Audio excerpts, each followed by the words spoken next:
Le Premier ministre ivoirien, Patrick Aatchi, a rendu public dans l'après-midi de ce vendredi 4 mars 2022, le rapport final du dialogue politique inter-ivoirien, ouvert le jeudi 16 décembre dernier.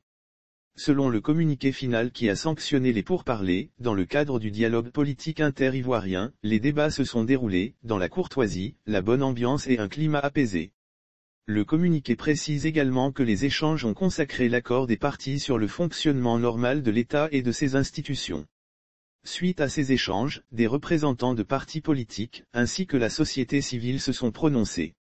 Georges Armand Ouénien, PPACI, le PPACI, fidèle à la philosophie politique du président Laurent Gbagbo, notre slogan, c'est asseyons-nous et discutons, je peux dire dans l'ensemble, qu'après 2 mois de travaux et de discussions, que nous sommes relativement satisfaits. Il est vrai que c'est un dialogue. Dans les négociations, on ne peut être pas tout avoir. L'essentiel, c'est de s'entendre sur certains éléments, certains points essentiels, qui peuvent nous permettre d'avancer.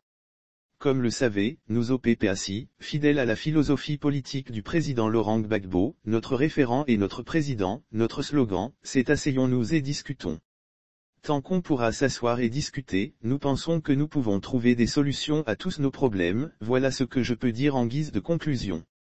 Professeur Nyameki Kofi, PDCIRDA, le dialogue politique s'est caractérisé par la qualité de l'ambiance, la qualité de l'esprit d'ouverture, la volonté de consolider la démocratie et la cohésion sociale. Je pars avec beaucoup de satisfaction à la fin de ce dialogue politique qui s'est caractérisé par la qualité de l'ambiance, la qualité de l'esprit d'ouverture, la volonté de consolider la démocratie et la cohésion sociale, la volonté pour les hommes politiques de se comprendre et d'échanger.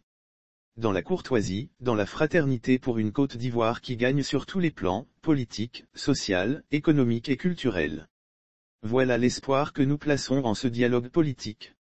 Lire aussi Côte d'Ivoire, vers le dégel des avoirs de Laurent Gbagbo.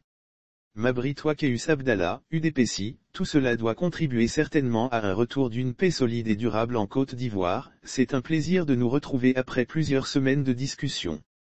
On signe un rapport final qui consigne un peu l'ensemble des sujets qui ont fait l'objet des débats entre acteurs politiques, société civile et gouvernement.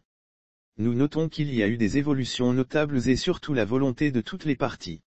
Du président de la République, du gouvernement et de tous les participants au dialogue. La volonté de travailler ensemble pour la Côte d'Ivoire, pour la paix, pour la cohésion nationale, pour le rassemblement, et c'est ce qui est heureux de noter. Je pense que nous nous séparons avec l'engagement de nous retrouver d'abord dans le cadre du comité de suivi, mais aussi à l'occasion des rencontres de haut niveau. Et, je crois que tout cela, doit contribuer certainement à un retour d'une paix solide et durable en Côte d'Ivoire. Arsène Nénébi, société civile, le dialogue reste l'outil le plus efficace et le moins coûteux de la résolution et de la prévention des conflits, tout d'abord une satisfaction eu égard à la façon dont les travaux se sont déroulés. Il nous a été demandé d'exprimer clairement les différents problèmes que nous constatons au niveau de la Côte d'Ivoire.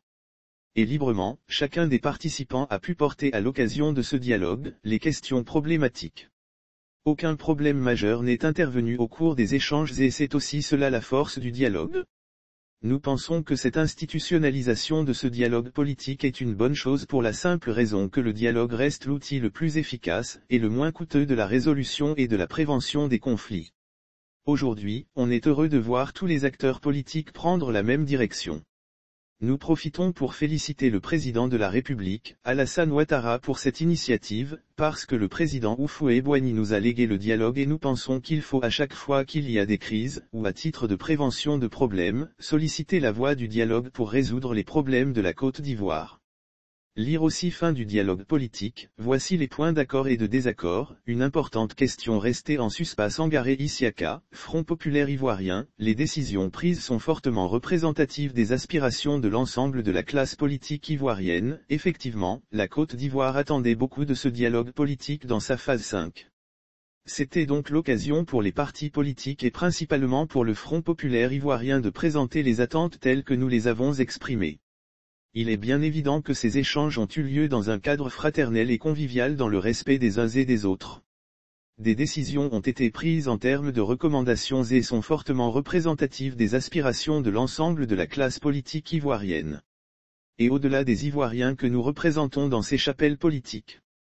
Fort de cela, nous avons mis en évidence la cohésion, mais la volonté de mettre aussi des moyens à la disposition des différentes organisations représentatives pour qu'elles puissent œuvrer au quotidien dans la quête de démocratie. Il est bien évident que nous attendons beaucoup de ces échanges. Nous espérons que les questions qui ont été soumises à l'examen des institutions vont connaître une évolution par la bienveillance du président de la République. Nous sortons donc satisfaits de cette volonté mise en œuvre, mais nous espérons aussi que dans le cadre du suivi des recommandations, que cela soit traduit en des actes concrets. Nous avons confiance pour la Côte d'Ivoire.